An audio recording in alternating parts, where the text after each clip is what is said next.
in-betweenman podcast, friends. Where men can be men. And that's true. And if you could see in the background in my room, you'll notice Clint Eastwood, the ultimate man, and my live, laugh, and love Kim Jong-un tapestry that my son gave me that has a nuclear submarine in the background. And he's also smoking a non-filtered cigarette. I'm going to probably get rid of that soon because it's not very uplifting. I just think it's fucking hilarious. All right, so today we are going to try to answer the question of how do you know if you've hit an emotional bottom? And before we get into answering that question, I want to just take 2 seconds to remind everybody the purpose of the In-Between-Man podcast. And our mission is to help men understand why men are struggling in today's world. It's a huge question. It encompasses a lot of different things that we don't have any control over, and a lot of the things that I believe now we do have control over.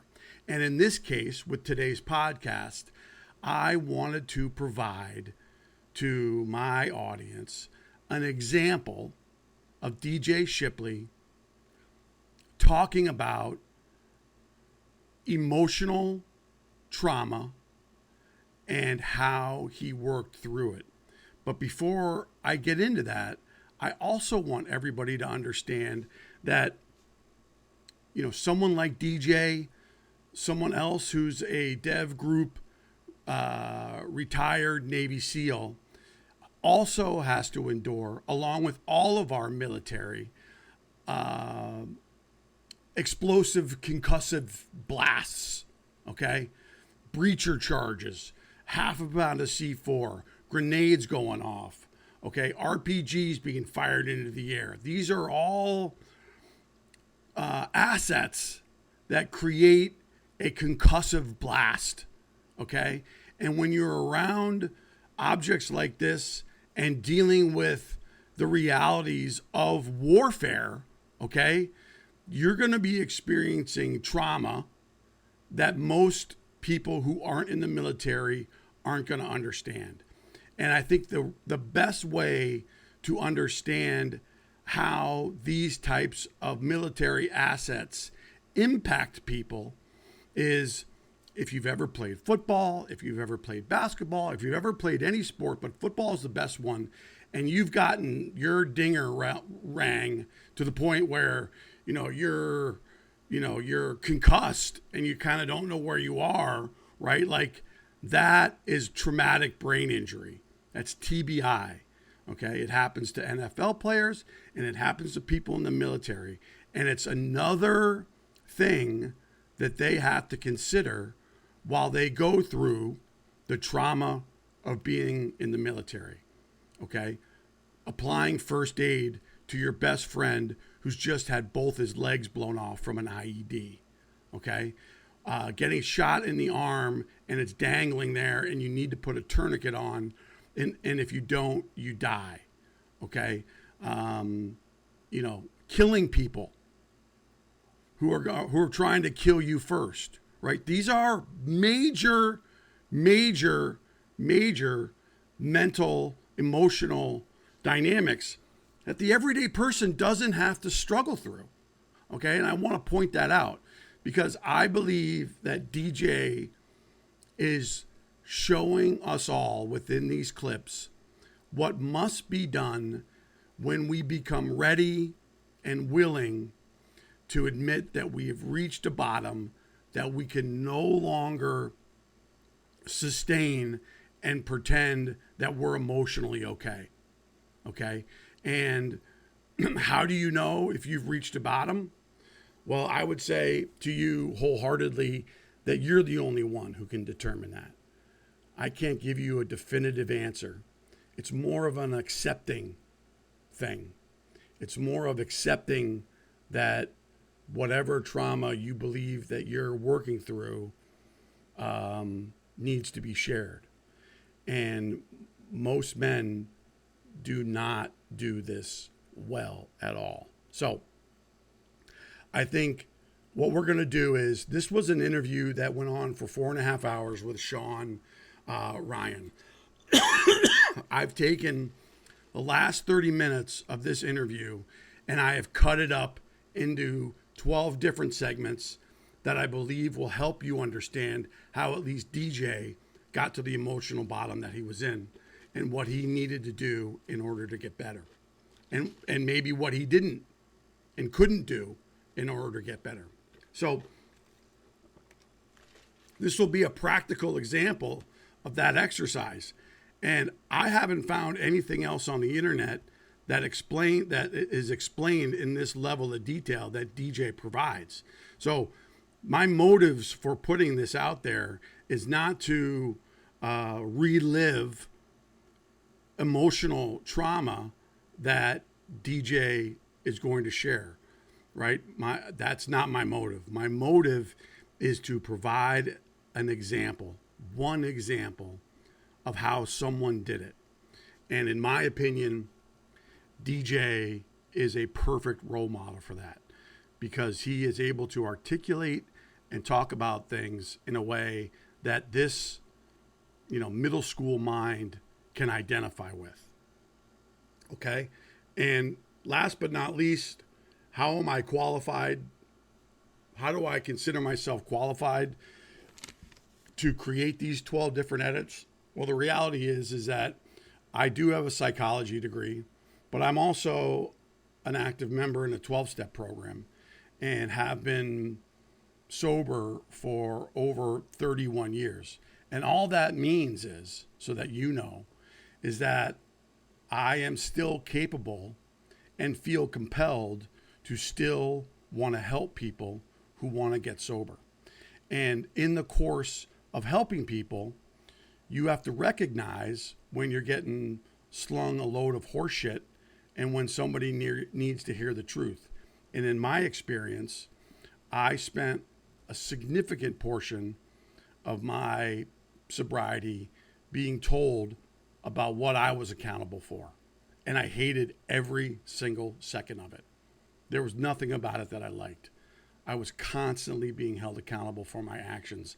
And prior to coming into a 12-step program, I was not accountable for any of my actions. Everybody else was the problem. And if they just knew how great I was, they would leave me alone. And ultimately, alcohol addiction led me to isolation, no family and friends, and that my only hope was to surrender to a 12-step program. And I did. Okay. So I have 30 years of trying to identify in someone's sharing the truth versus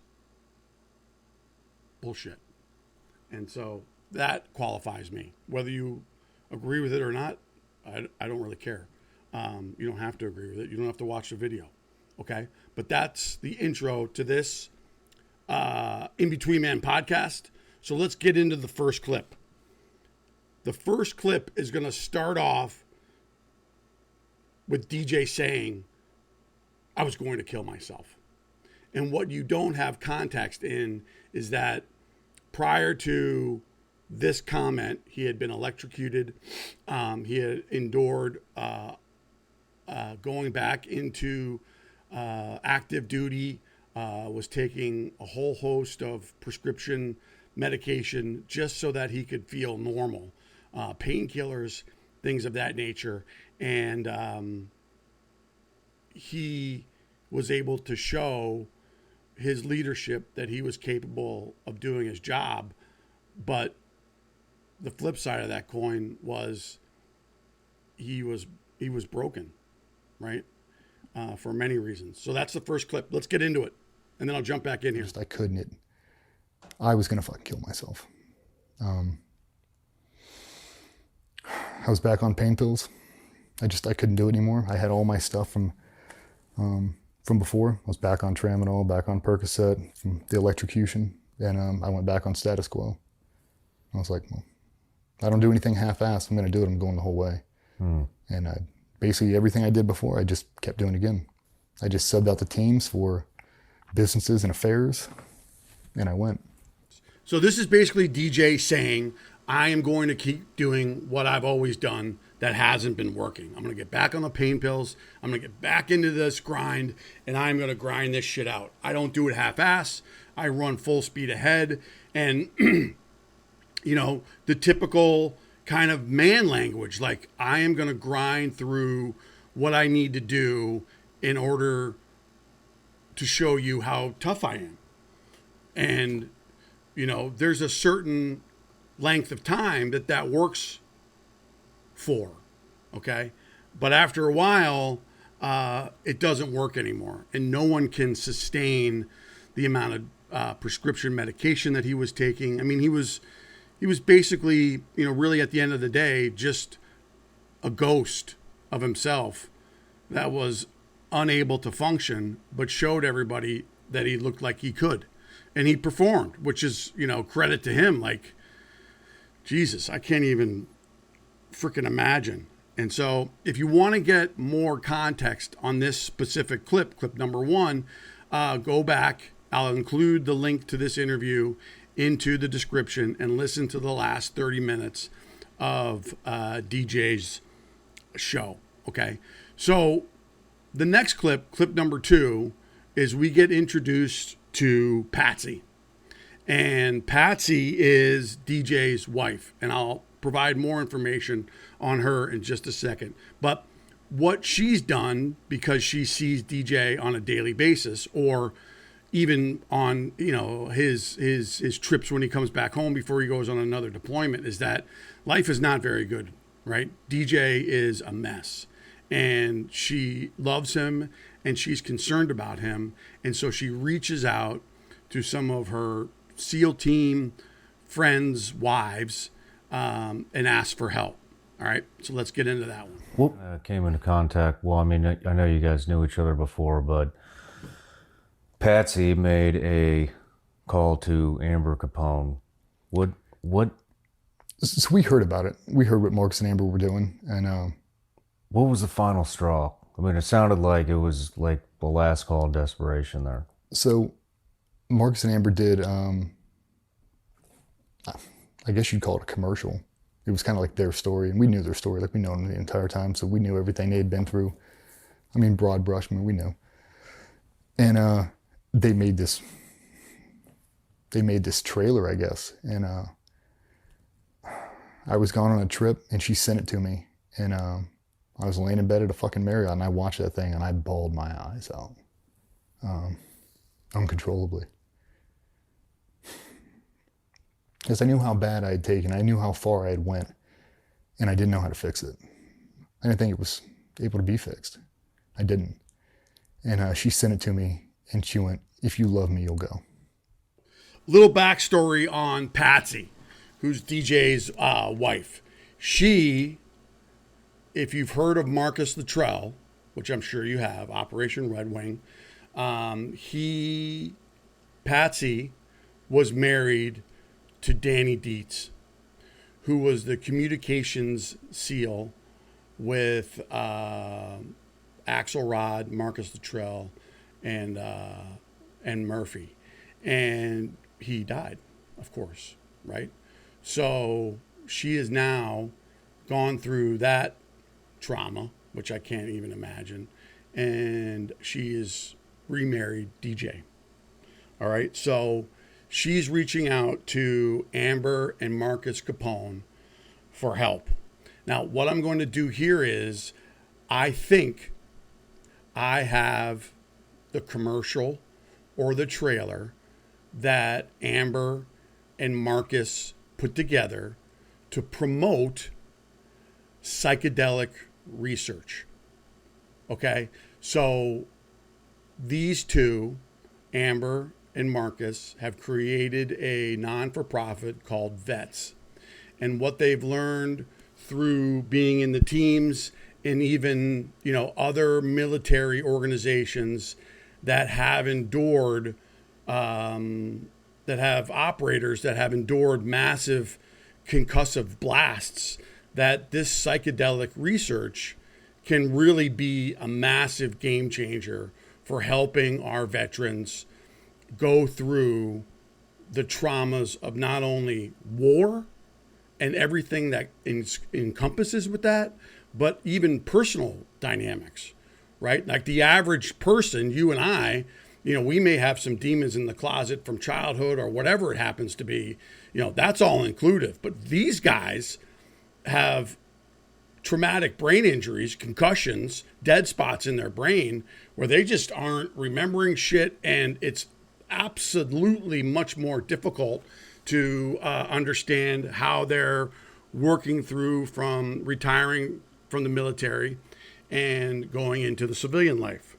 Now, what's incredible about Marcus's story is that Marcus Capone is also on the development group team, and he's actually a breacher. So he's putting, a 1 pound C4 charge on a steel door that is stopping them from getting into completing their mission. And, he's clicking this thing off, maybe 10 feet away from this concussive blast 2 or 3 or 4 or 5 or 10 times a week. So, is it safe to assume that he's experienced 500 of these things? Could be 1,000. Who knows? But the fact of the matter is that Marcus's story too has a lot of similar situations and dynamics that DJ's has, but a lot of it is shared by his wife, and I'm considering doing a podcast on that. So we know that this trailer is significant enough that it made DJ cry, emotionally cry. Like it touched him in a way where he was like, wow. Like, that's got to be a pretty good video. And I watched the video, and it is touching, incredibly touching. And so anyway, I'll put it in the comments, and you can listen to it. And so getting into the third clip, what we're going to be hearing from DJ is oh, that's weird. What he is going to decide to do after watching that video. It's kind of a weird thing for a wife to ask your husband to go to Mexico and do drugs, try to fix yourself. And I went, I'll go.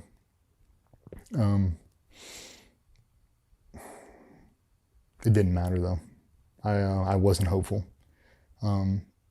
Once she said she wanted me to go, it was like a beacon of light. It let in some hope. She does give a shit. She does want me better. Like, she wants me back. She's willing to work this out. She's willing to accept me. She didn't know everything that was going on. She didn't. She might have had an assumption, but she didn't know. She definitely didn't know the severity of the affairs. She didn't. DJ says, I'm all in. I'm going, right? I'm going. I'm going to do this thing. But at the same time, too, he didn't have a lot of hope, right? So what I hear when I hear him say that is it might be one of those experiences where I can hash through, some other personal challenges that I've had, because he's had a few. But he's not going to talk about his secret. He's not going to talk about the one thing that is still making him feel unique and different for so many reasons. Because he's going to talk about the fact that, he's been cheating on his wife for the last 2 years.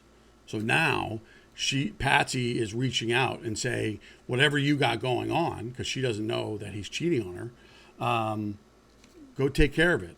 If you love me, you'll do this. But DJ is like, oh my God, she's willing to forgive me, but I can't forgive myself for what I did. And I'm not going to talk about it. I'm not going to share everything. And the only reason why I'm pointing this out is because if you don't share everything, you can absolutely have one or two things left over that will be enough justification to put yourself in the grave. Okay, that's the only reason why I'm bringing this up. So DJ was willing to go, but he wasn't all in on sharing everything, and I respect that. I get that. Okay, I understand that. I respect it, and good for him for going, right? And that's what transpired. So in this next video, he fully confirms that he's not been 100% honest with everybody who are going to be partaking in this psychedelic treatment. There are other Navy SEALs that are going to be joining him. It's a process. It's not like, you just go into a fucking outhouse and take this stuff. I mean, there's a process, there's a procedure, there's a breakdown. You have somebody with you and all that kind of stuff. But what I found most compelling is the power of being emotionally stoic, which is one of the traits that men need to have in the traditional male value system that confirms they're a man. So it makes perfect sense why DJ decides not to share his secret. Okay? And you'll see what happens when he does that. All right? What I didn't do was be honest to the people around me on what I was going through. I didn't tell them everything I had going on. The shit overseas, the disappointments on retirement, the transition life, the affairs, drama with my family, just everything. I didn't let them know how bad it was. And I had a fucking serious secret. I had one that I couldn't come back from. There's no way. It's my defining moment, and that'll be the last thing that anyone ever hears about me is how bad I fucked this up. And there's no way to fix it. So it's every day we got closer and closer to Mexico. I fell more and more in love with my wife and kids. It's hard to hear, right? It's really hard to hear that someone like DJ sees himself as a coward.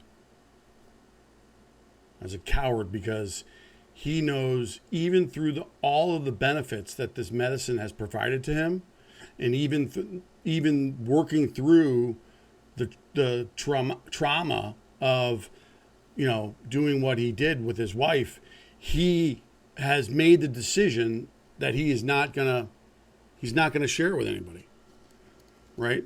So I'm going through a healing process, but I'm gonna deny myself the ability to make an amends, because I believe that my amends is so horrific, and the outcome and outlash that I could get from my community is so severe that I'm not going to do it. I mean, that just goes to show you how cunning this emotional stoicism is, that I can't do it. I won't do it. And because of that, I'm willing to seal the deal on myself, because I can't face the reality of what I've done. And again, I totally understand that. I identify with this.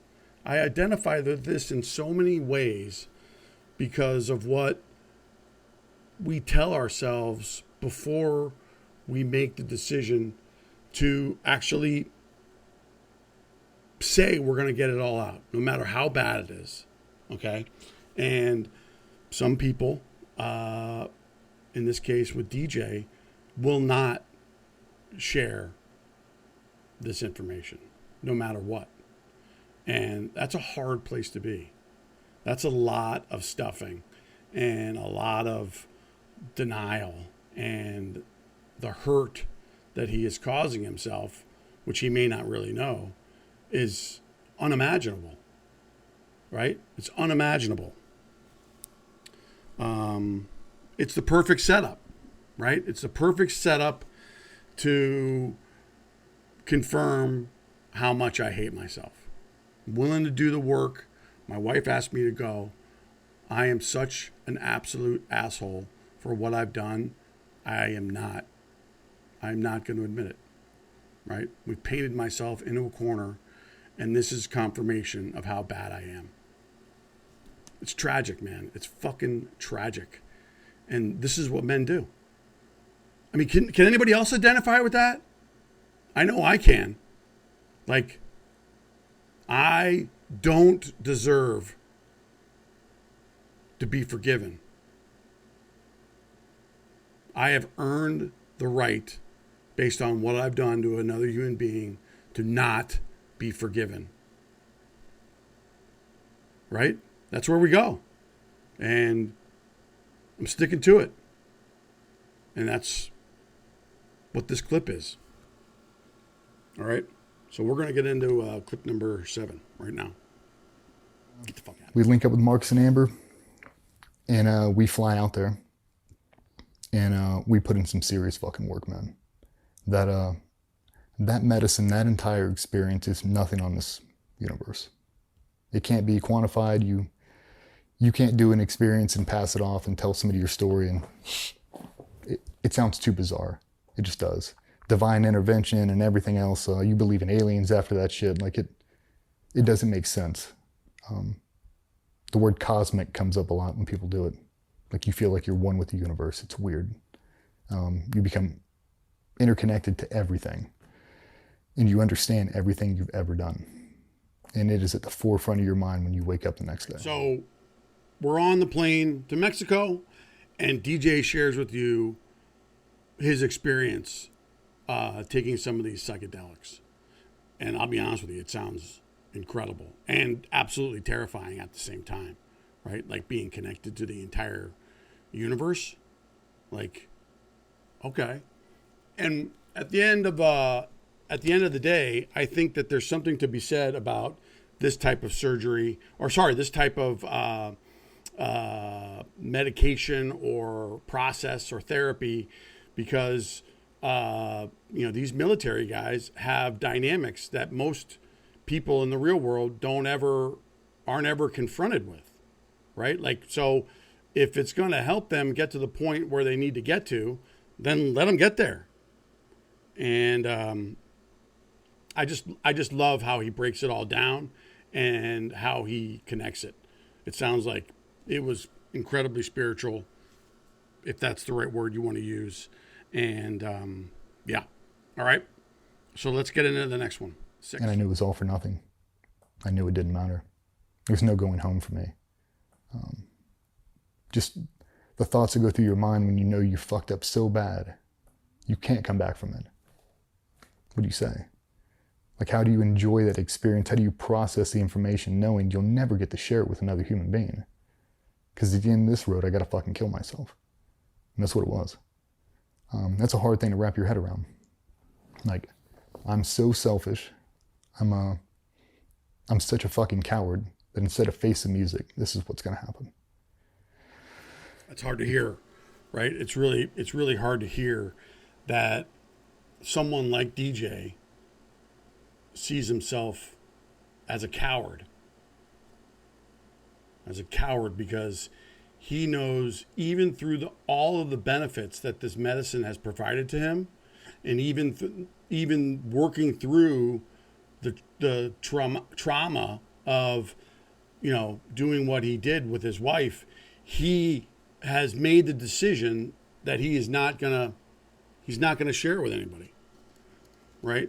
So I'm going through a healing process, but I'm gonna deny myself the ability to make an amends, because I believe that my amends is so horrific, and the outcome and outlash that I could get from my community is so severe that I'm not going to do it. I mean, that just goes to show you. That just goes to show you how cunning this emotional stoicism is, that I can't do it. I won't do it. And because of that, I'm willing to seal the deal on myself because I can't face the reality of what I've done. And again, I totally understand that. I identify with this. I identify with this in so many ways because of what we tell ourselves before we make the decision to actually say we're going to get it all out, no matter how bad it is. Okay? And some people, in this case with DJ, will not share this information, no matter what. And that's a hard place to be. That's a lot of stuffing and a lot of denial, and the hurt that he is causing himself, which he may not really know, is unimaginable, right? It's unimaginable. It's the perfect setup, right? It's the perfect setup to confirm how much I hate myself. I'm willing to do the work. My wife asked me to go. I am such an absolute asshole for what I've done. I'm not going to admit it, right? We've painted myself into a corner, and this is confirmation of how bad I am. It's tragic, man. It's fucking tragic. And this is what men do. I mean, can anybody else identify with that? I know I can. Like, I don't deserve to be forgiven. I have earned the right, based on what I've done to another human being, to not be forgiven. Right? That's where we go. And I'm sticking to it. And that's what this clip is. All right? So we're going to get into clip number 7 right now. Ceremony, we all come together and we're working through trauma together. It's a bunch of team guys in the same room, a bunch of them we know, a couple of them we don't know. And the common theme, because I'll just say it now, after I began, I'll just say it. I looked at all of them, and they were pouring out some serious shit, some serious childhood traumas and dumping them on the table for everyone to see. And I called them all out. Like, fuck you guys. I've been sitting here for 16 fucking years alone, thinking I'm the only fucking dude. You've been my best friend my entire time. You've never told me that. Why'd you let me do this alone? Why? Like, how many fucking times I almost blew my head off in a fucking guest room? Why? Why didn't you fucking tell me, man? It's fucking rough, dude. And you see the collective, everyone in the fucking room the exact same way. Dudes had been in 25 years. Had a fucking 30-year Master Chief in there. Same fucking thing. I'm like, why? Why the fuck didn't you say it? I want a fucking answer, tell me. I didn't have one. Like, I wasn't ready. You better fucking get ready. Like, if any of you dudes go back home and you don't jump on the first building and scream from the fucking rooftops, this shit will save you, then fuck you. Don't be a senior man with a secret, not with this shit. I would have been so much better off if people would have just said it. Like, this happened and this is how I'm feeling. It's okay to not be okay. This shit is fucking, this is life, man. Like, as bad as we want to feel like we're Universal Soldiers and fucking Dolph Lundgren and Jean-Claude, we're not. Like, we're grown-ass men that have kids that call us Papa. You got to stay up late and do homework. We got to drop kids off on school buses. And you got to get on a fucking airplane and fly away and never see them again. You got to be okay with that. And it's a hard thing to do, especially when you do it solo. When you never say it. Not that it's not there, it's there. It's on the forefront of everybody's mind. And you're just not saying it. Right. So I love this clip in particular. I absolutely love it. And I'm gonna tell you why. One of the hardest parts about, going through this process is taking, accountability for what, we've done. And I believe, based on what I've heard and what I've seen from DJ, is he is in a place where everyone, it sounds like everyone, is not holding on to secrets, right? They've come to this psychedelic retreat with everything on the table, right?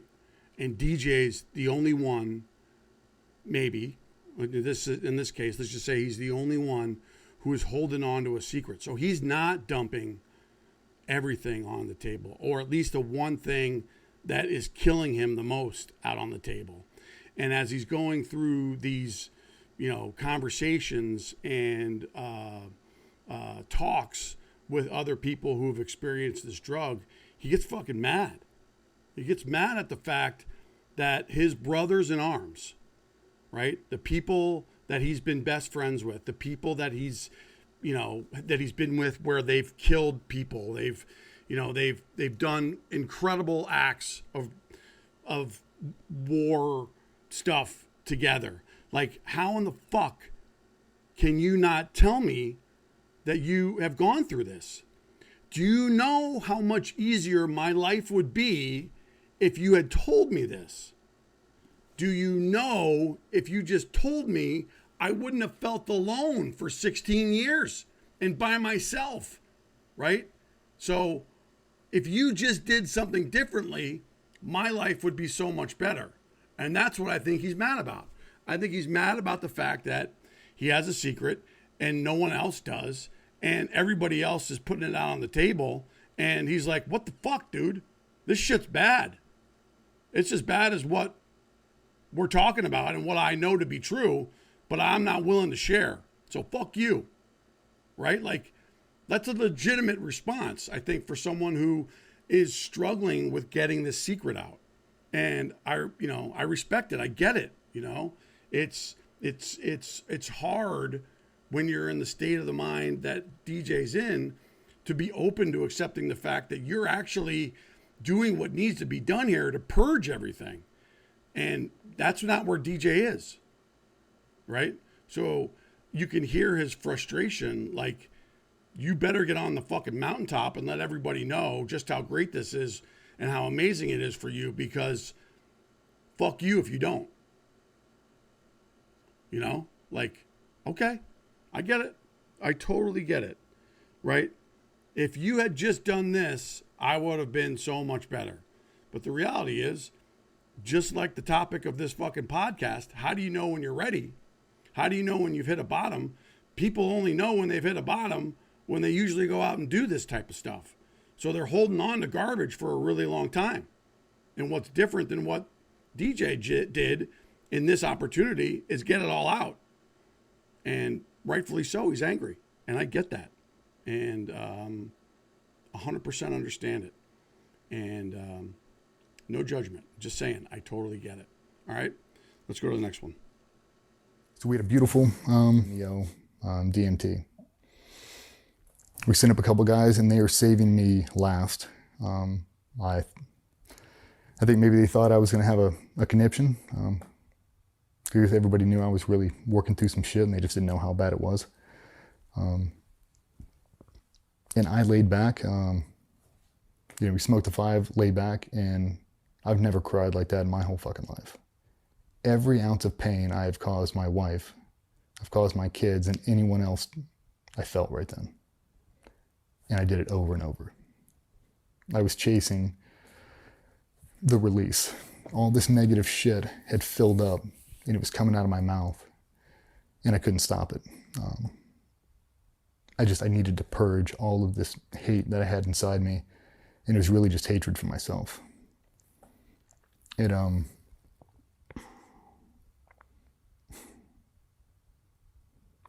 They told you, you'll know when you're done. You'll wake up, and it could be on the first dose, it could be on the 5th dose, it doesn't matter, you'll know when you're done. And I rolled over and I was done. Like, I was at complete peace with everything. Like, I've never felt so alive. I've never felt so connected to this earth. I've never wanted to go strap on body armor and deploy more in my entire fucking life. I felt like I had a superpower. We all did, and we all talked about it. I feel like I know something no one else on this earth knows. It's like you do. It's like you have a secret no one else knows. Like, this medicine will save everybody. Fuck, I wish I could just give it to everybody right now and fix everybody. It's not how it works. And we're still processing all this information. I love this clip. I think it's absolutely incredible. And I don't think that you need to have a psychedelic experience in order to feel the same effects that DJ had, because I felt the same way when I went through this process with someone. When you are in a safe enough place where you're not feeling like you're going to be judged for anything that you share, when you've accepted the fact that you're going to let everything all hang out. You know, the analogy that I love to use is that, you know, if you've been carrying around a backpack full of all these little tiny rocks of emotions that you have stuffed in your body for however many years, right? You carry this backpack around, and it, over time, over years, over decades, it just gets to be weighing so much that you can't your knees give out, right? Like, your knees blow out. You can't perform the way that you performed anymore, because the toxic shit that you have in your body and you're lugging around in this fucking backpack is too much, and you've had enough, right? And in this case, you know, when you reach into that backpack and you pull out one stone and you share about it and you throw it back in the river, it's like, really? Is it that fucking easy? I mean, it's not easy. You have to be willing to do it. And that's part of the action. That's the hardest part. But when you start doing one, and then you do two, and then you do three, it's like you're levitating above the ground. It's like these years of, you know, emotions that you have stuffed in your body for so long are being freed, and you feel like you're reborn, right? I mean, someone may call it, you know, you might first feel the presence of a higher power or whatever you want to call it after something like that. And for me, that's exactly what happened. Like, I knew from that day forward, when I purged everything out that I knew I had, because stuff will come back up later that you'll need to share as well with the right person, that I felt alive in a way that I've never felt alive before. You know, I had gotten all the toxicity out of my body. It's like like when you're sick and you feel like you got to throw up, and you're like, oh man, I don't want to throw up because I know it's going to be really bad, but you know you're going to feel great after you throw up, and you finally throw up and you're like, whoa, I feel so much better now. Like, that's what it's like. But imagine feeling like walking around your entire life like you got to throw up all the time. It sucks. That's what we endure. That's what we think that we should endure as men, walking around with a fucking stomach virus, bloating us up and telling everybody we're fine. Right? That's an equivalent example. And, you know, he was talking about all the things that he hated about himself. And listen, when you get that stuff out too, god damn, you're going to have the same reaction or same response, I believe, that DJ did. And remember, this thing is all individual. What I may experience, what DJ's experience may not be what you experience, but it's your experience because you're doing the work. And not one of these things are the same. Why? Because we're all different. Every single one of us is fucking different. So what you will encounter will be different versus what DJ encountered, versus what Rennick encountered, versus what, you know, Tim encountered, whoever it happens to be. But the act of doing it, whether it be through psychological therapies or psychedelic therapies, or just through the means of communication, it's been my experience of how effective it can be. And you're reborn, guys. You really are. Okay, I'm done. We get to the airport, and I'm on pins and needles, man. I can't even fucking breathe because I have this secret, and I don't know how it's going to get out. And now I'm starting to question, like, does she know? She find out about the affairs, like, what the fuck is going on? We get into the airport. We stop in a layover in Atlanta, and I power on my phone, and there's a notification that pops up that says password's been changed to my email. Like, that's weird. And then I go to log on to, I had a ghost Instagram account that I've just running all these affairs on. And she had hacked into that. She changed the password and opened it up. And she opened it up on Friday when we went River City. And she had all day Friday, all day Saturday, all day Sunday, and all day Monday to read through everything I had said and done for the last 2 years. Everything. And you're a team guy, so you know exactly what those were. And she read it all. And at the very end of it, she found out that one of the people I was having an affair with was pregnant. We're on the plane ride home. You know, DJ's gone through this cleansing, right? But what's the one thing that he didn't share, right? And now he's obsessing about that. Like, oh my God, you know, what has she found out? You know, like, I got to go face the music now because I haven't told anybody my secret. So on the way home, right, he powers on his phone and all of a sudden his worst nightmares come true. His wife has hacked into his freaking Instagram account, his ghost account, where he's had all these affairs. And for 3 straight days, she's going through every single one. Every single one. And to make matters more complicated is that, you know, he's gotten somebody pregnant. I don't think I need to explain to you any more of how dire the situation is, right? It's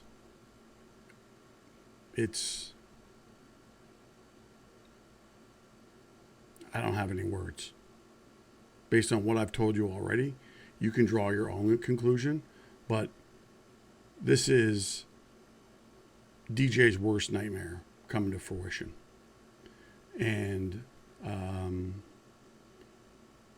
you'll hear in the next video that there's just no coming back from that. You know what I mean? Like, he's finally realized what he's done, and he's ready to follow through with what he's willing to do after already going through so much cleansing. Man.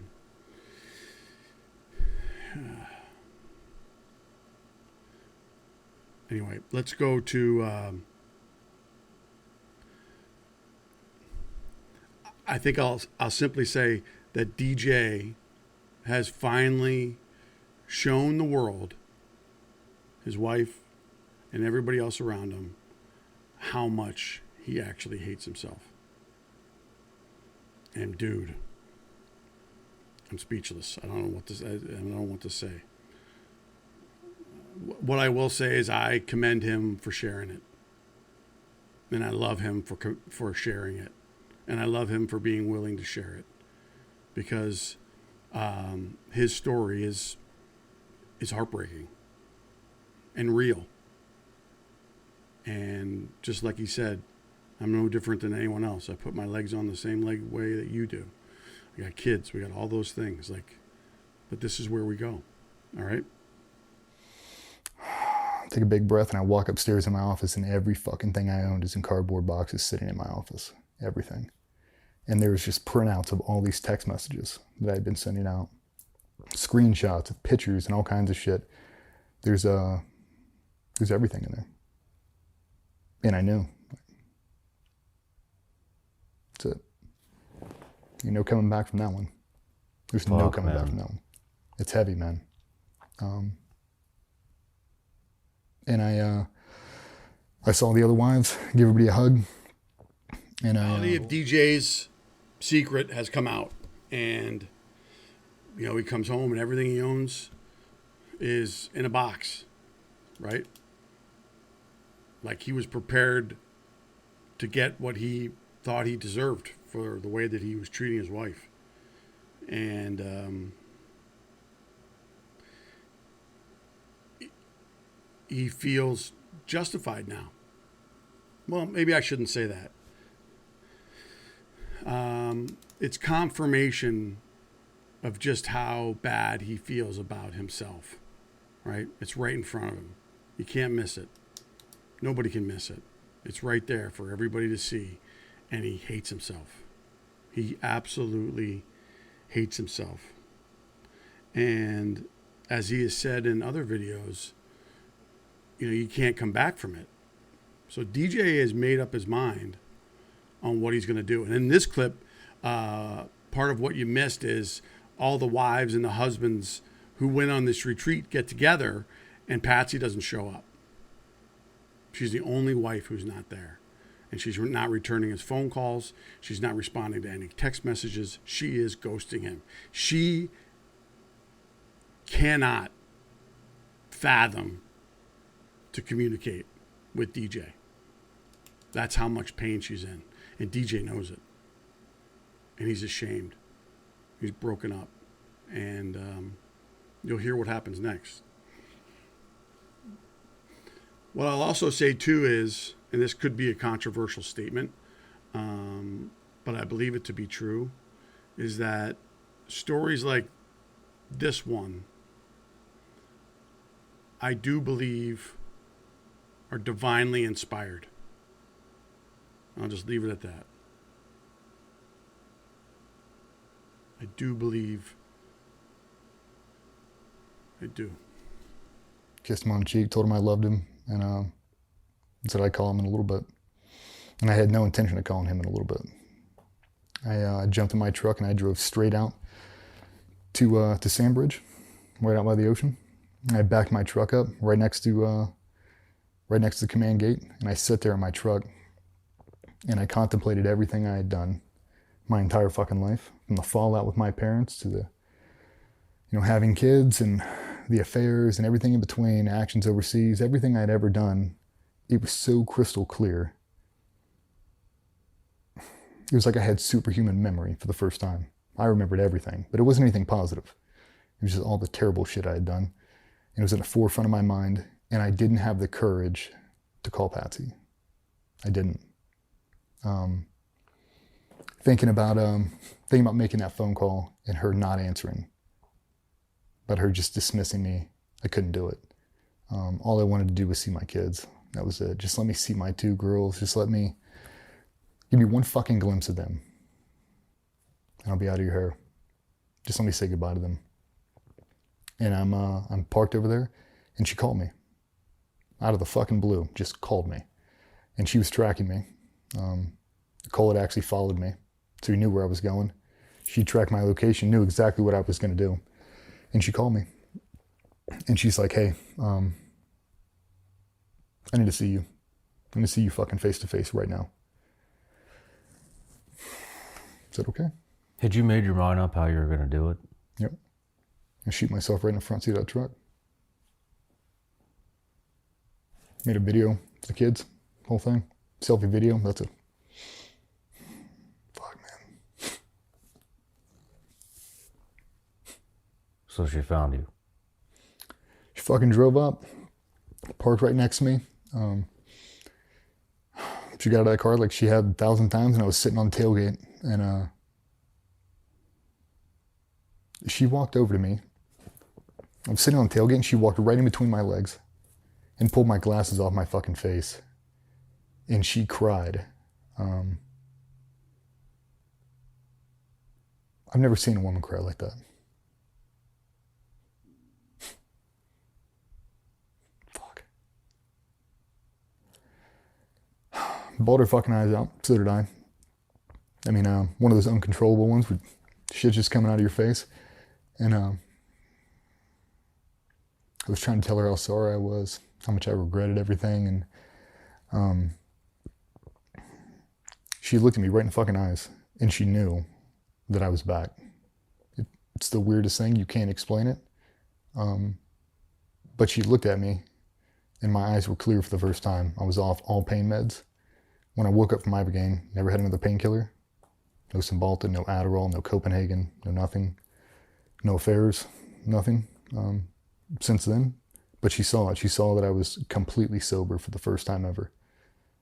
And she looked me right in the fucking eyes and she said, "Are you willing to try to work this out?" I said, "Abso-fucking-lutely." And she was like, "I don't know if that means we're married." But she's like, "I can't have you kill yourself." She's like, "These fucking kids need you too much. The shop needs you. Don't do this to these families. Like, you and me can figure out a common ground." And that's all I wanted. I knew we'd never stay married. I don't fucking deserve her. I just didn't want to lose it all. I didn't want to end it like that. And we went back, we had a super hard conversation. And she asked me, she's like, "I want to know everything right now." And I fucking told her everything. I fell on my sword, and for the first time in my life, I didn't filter a fucking thing. I sent it the whole way. I told her every ounce of it, every detail, how long it'd been going on, why it'd been going on, and what I'm gonna do now. And I told her, I was like, I don't want you to stay with me. I don't want you to stay married to me.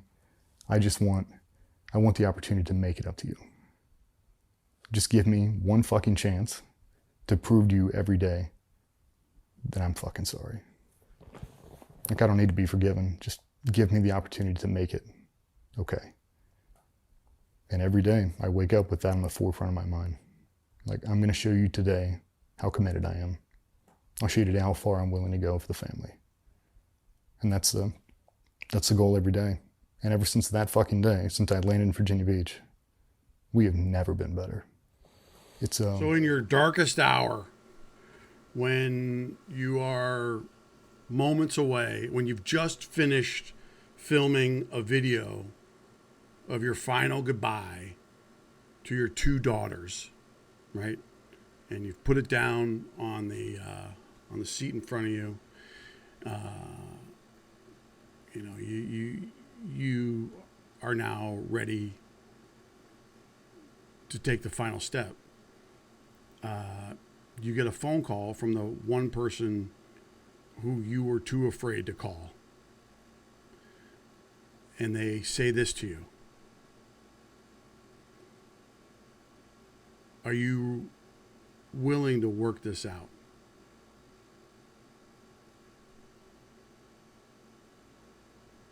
Right? I mean, he talked about, I love his description about crying, like just the shit just coming out of your face. Right? What I want to just point out is who is this woman? Right? Like, this woman has the capacity to forgive, to show grace and unconditional love to someone who's unfortunately showed how much they hate themselves by hurting the one that they love the most. And I've done it.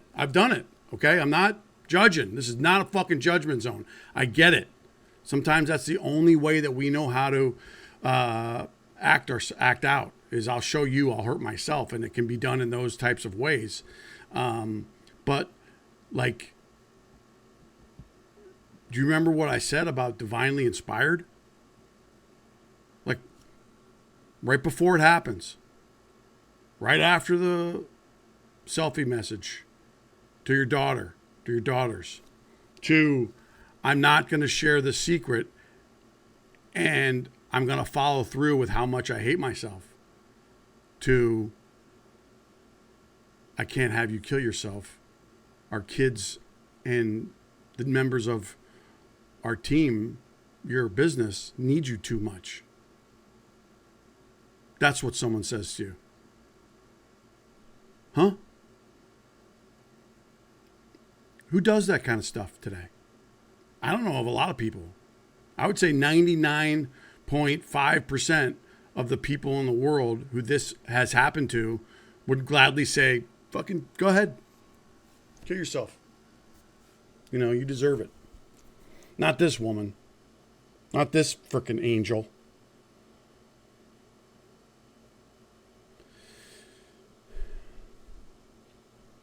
And he told her everything. Didn't hold anything back. He told everything to her. And she accepted it all. Now, I'm not saying that there might be times where she might be resentful or mad or whatever, but who's willing to do that? Patsy Shipley, if you ever watch this video, please know that I love you very much. Your example of unconditional love and grace for the man that you love has inspired me to know that if both of you can have that, then maybe I can have it too someday. It's fucking incredible. All right? That's how I'm going to end that one. We got one more clip. Bad memories I'll take. The look on her face. That's what keeps me up at night. Just the breach of loyalty. She trusted me. Everybody did. They trusted me to do her right, and I fucking didn't. I let my ego take control. And it fucking sucks. Some fucking heavy shit, man. Yeah, that is some real heavy shit. That's an amazing woman. No shit. If we think back to not going to Mexico. I think we got to give ourselves, we got to give a shout out to Shawn Ryan. Holy Christ. He was freaking stoic, right? That's an amazing woman. He was, yeah, man. Big shout out to Shawn Ryan. And I love it. You know, and if that's what DJ needs to do to show his unconditional love for his wife is to get up every day and prove to her that she never, that, you know, her decision was a good one, then that works for me. And I believe him. Do you? I think he loves this woman more than you could ever possibly imagine. Who wouldn't? You know? Who wouldn't? And I would say that there are not many examples of stories like this, with the exception of DJ, that end in this capacity. Not many men, you know, have surrounded themselves. I mean, let's just face it, there's not a lot of DJ Shipley wives out there, or Patsy Shipley wives out there. Like, she's a diamond in the rough. And I think, you know, DJ was really lucky because he won the lottery with her.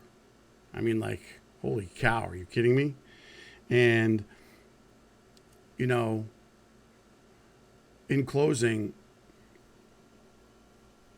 it takes a real man to take stock of things that have happened to us that we've stuffed for a long time and share them with a priest or whoever it happens to be.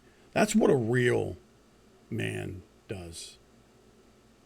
Unfortunately, today, real men are so entrenched with this notion of emotional stoicism that we have learned over centuries, that we have to get to a place like DJ's in and be close to killing ourselves before we realize we need to talk about what we need to talk about. And even in DJ's case, he wasn't fully honest. And I'm not judging him for that. It's fucking hard, man. I mean, if it's hard for DJ Shipley, it's hard for everybody. Not just him. Not just me. It's hard for everybody. This is the action of real men who are willing to share vulnerable dynamics that have made them toxic for decades. And I simply just wanted to share with you one example of what it's like when you don't keep it all inside. Listen, man, if I can do it, you can do it. If DJ can do it, if Marcus Capone can do it, you can fucking do it. I am not a power of example. I'm just another fucking bozo on the bus who was in enough emotional pain that I wasn't willing to kill myself. And this was the only other option I had because I drowned and failed on every other option before. So how do you know if you've hit an emotional bottom? It's up to you. It's up to you. How much more pain are you willing to endure? And men are capable of handling unimaginable amounts of emotional pain to not do this. So turn it around. Use the effort that you used to not share anybody to just fucking do it. And I'm not just saying with your brother. I mean, like you gotta find the right person. And there's thousands of therapists and, you know, preachers and priests and, you know, rabbis and all that kind of stuff that are available for this kind of stuff. But it's not anything you want to do on a whim after a cup of coffee and a fucking donut. You know what I mean? So that's today's episode. I'd like to thank DJ for being honest. I'd like to thank Shawn for interviewing him. And you know where you need to go if you want to follow more of me. And that's all I got. I'll see you on the next one.